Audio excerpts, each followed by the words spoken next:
Hey everyone, and welcome to KFES Streaming. I'm Jeff Cunningham, and this is Convos with Cunningham. And today we're talking to Officer Ron Styer of the Jackson Police Department. He is the school resource officer. And Ron, thanks for coming in. Absolutely. Thanks for having me. You bet. We had a lot of good stuff that I wanted to talk about today, and I appreciate your help. I know that we're heading into back to school time. Great time. We're Great ready time. for school. I bet. Yeah. Well, good. I'm glad to hear that. My daughter's going back to Jackson. She's going to be a junior, which I can't believe. So please keep an eye on her. Got it. Yeah. Okay. Hopefully, you don't need to. But we wanted to just go over some stuff to maybe help the students and parents as we get ready for back to school and just everything that goes with it. So, for people who don't know, what does a school resource officer do, and how did you get into that? Ooh, how did I get into it? It was kind of a funny story. My son was in 8th grade, and we had 3 shifts. So I'd work mornings, evenings, and then days, 1 month of each. During the time when I was working evenings, I was never around, so he didn't get to see me. So his attitude kind of changed a little bit. This job came open. I got the job, so I went from 1 month out of 3, never spending any time with him, to going to school with him from his 8th grade year on until he graduated.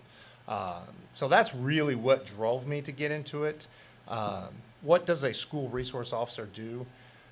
Jackson, we have 5 currently. We have 6 positions, but we currently lost 1 to a neighboring district. But, you know, part of it is school safety, of course. You know, we're there for the, active intruder events, those things, of course. But, we are mentors. We're there for the kids to help them learn, go forward, as well as educators. In high school, I'm at the high school along with Sergeant Ludwig. I teach classes on the 4th Amendment, things like that they know. So more of their rights and what they need to know just before they get out of school and become an adult. Well, you guys, it's great that we have you. It's in some ways unfortunate that we need you, but that's just the world we live in these days. What would you say what do you get out of it? You said you're mentoring some of the kids. I mean, that's got to be rewarding. 100%. Just building relationships. Like I said, we have 5, so we start all the way in the elementary. Cody Polly's even at the early childhood as well. So these kids grow up seeing police officers. Sometimes they see us in a negative light.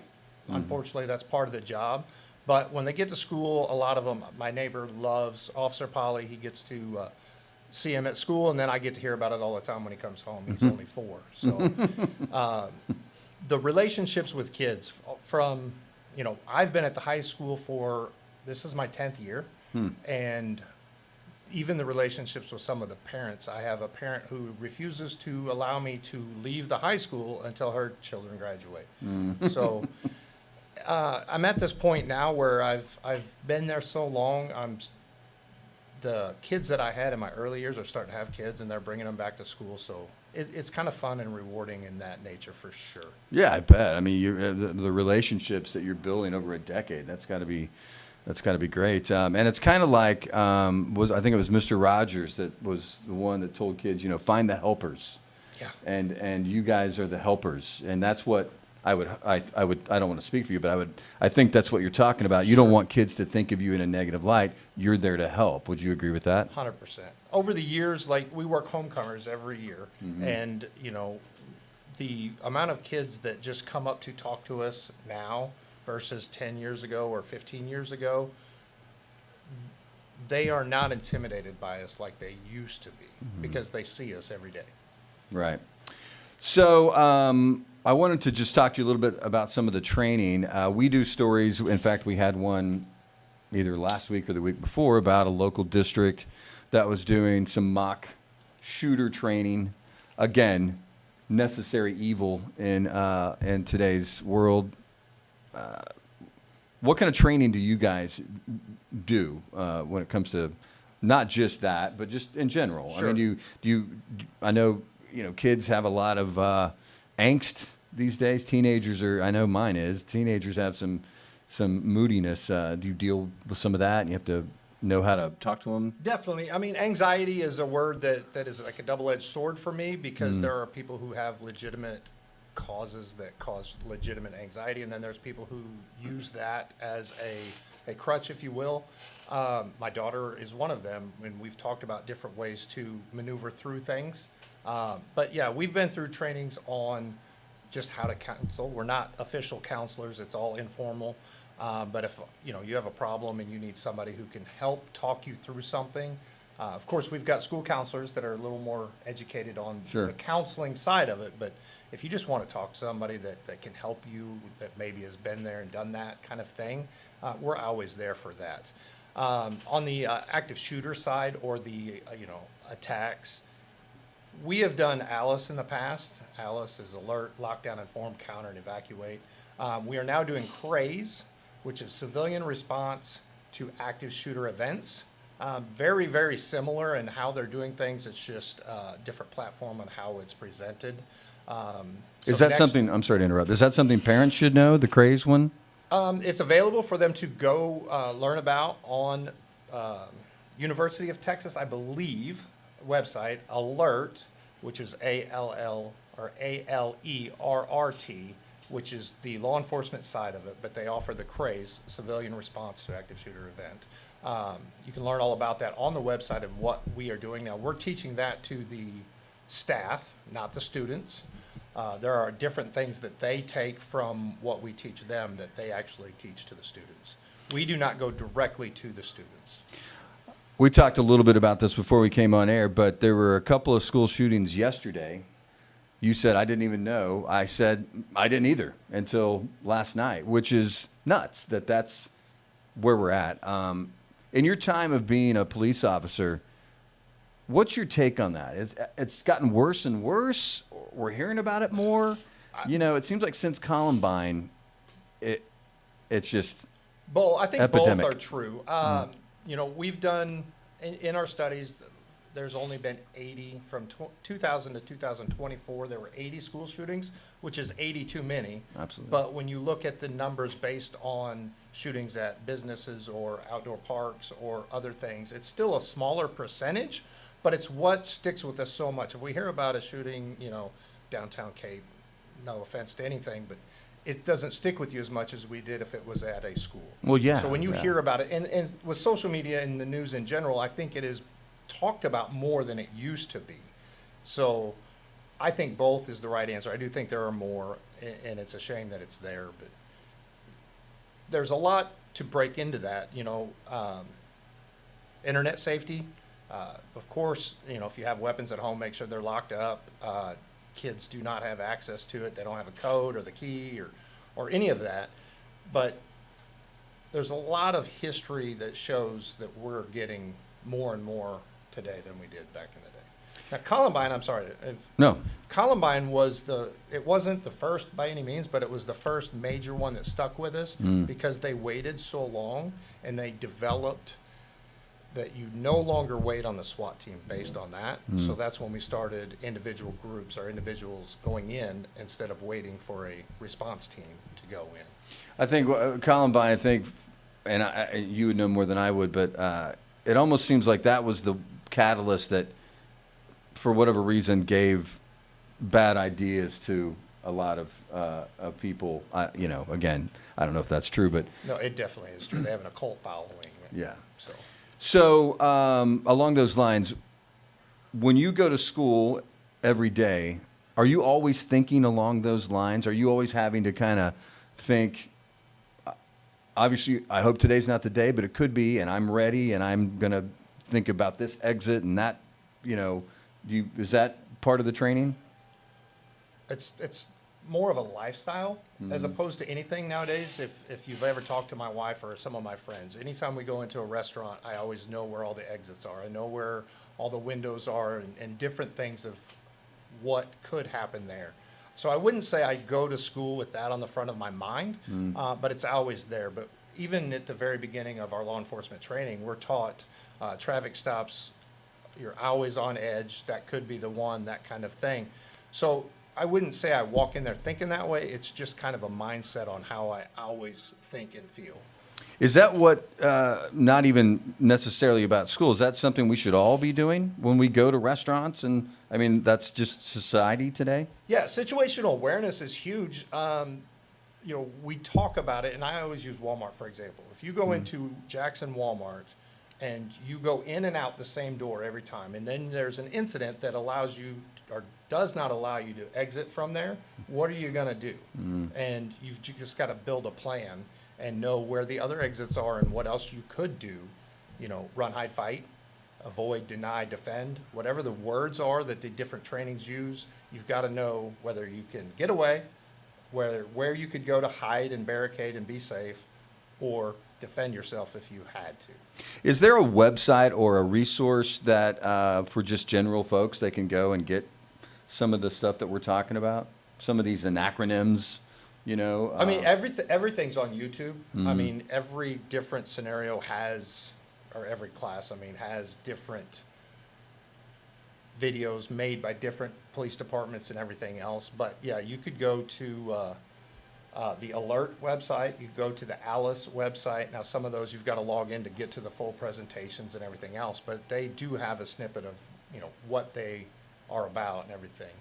And what the acronyms, they're if you read too many of them, it kind of slows you down a little bit and gets you bogged down, but just run, hide, fight. Run away if you can, hide if you can't. Now, when I say hide, we teach you don't just hide and sit there and wait.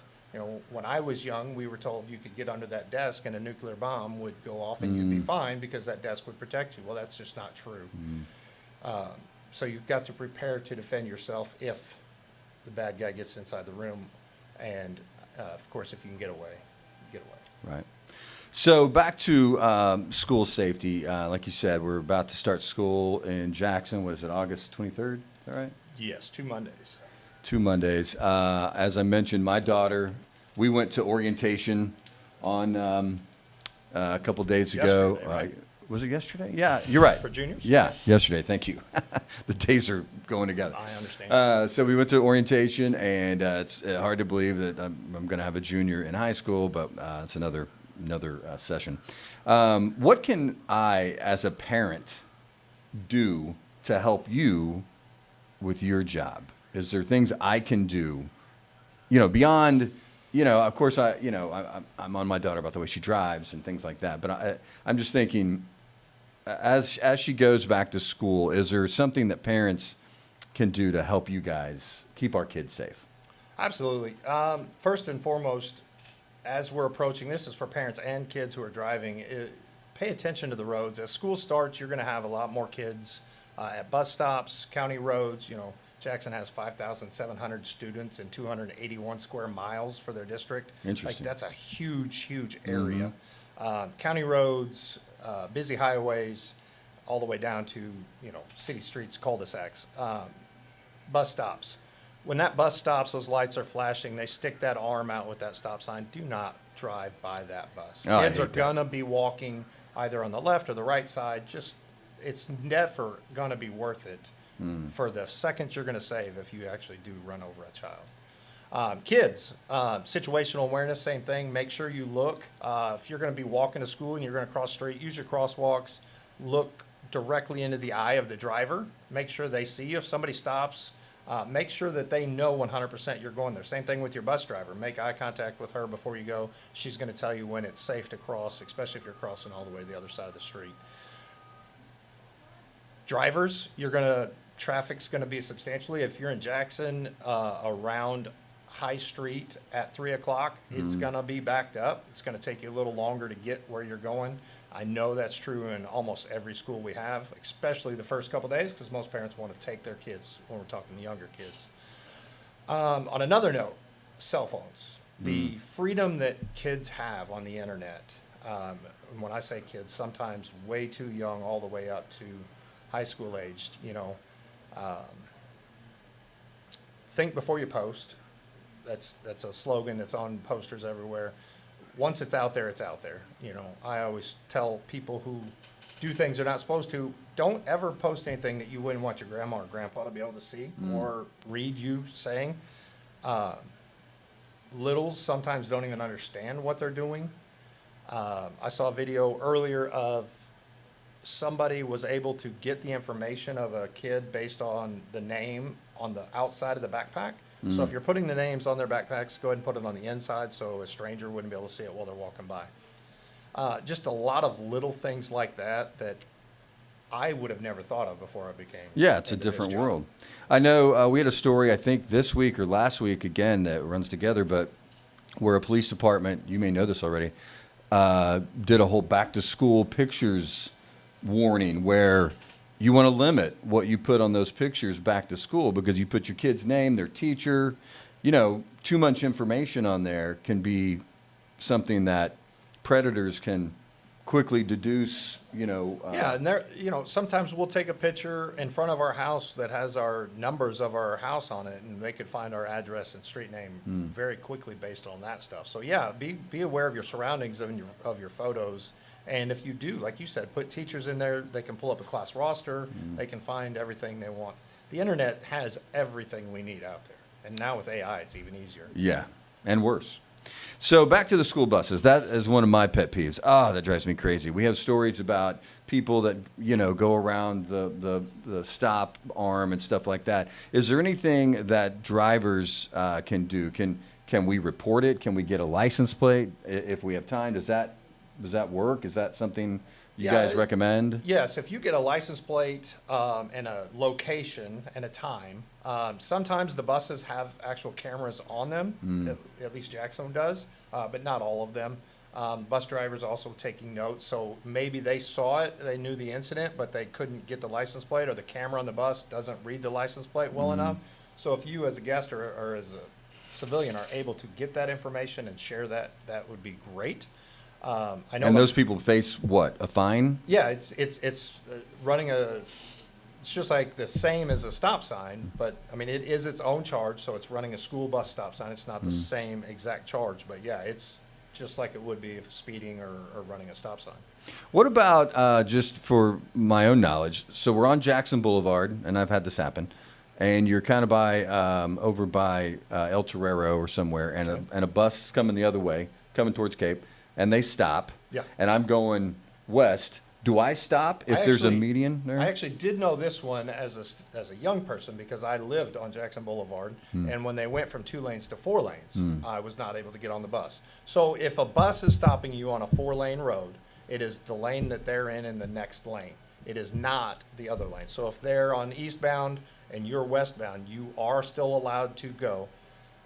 Just make sure you proceed with caution because they're not going to cross all the way over all those lanes. So if somebody's stopping on Jackson Boulevard, they're going to get off and they should stay on that side of the road. Okay. The law protects the lane next to the bus.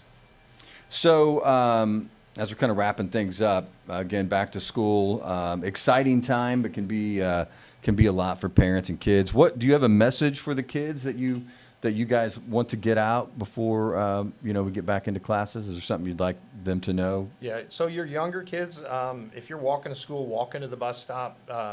Try and do it in groups. Don't really be alone. If you're going to walk that crosswalk, make sure, like I said earlier, make sure the driver sees you. Don't just assume they see you. Make good eye contact. Older kids, get your devices charged, ready to go. Prepare yourself ahead of time. Don't expect to stop all your bad habits. You're sleeping in, you're being on the phone all day long. Do that ahead of time. Start training yourself, weaning off of that before day one. You're going to be a little frustrated if you're just sitting in a class where you've been on your phone all day. Yeah, I'm living with that one. Like I said, I like to joke that my daughter is a lot like Bigfoot. There's occasional sighting.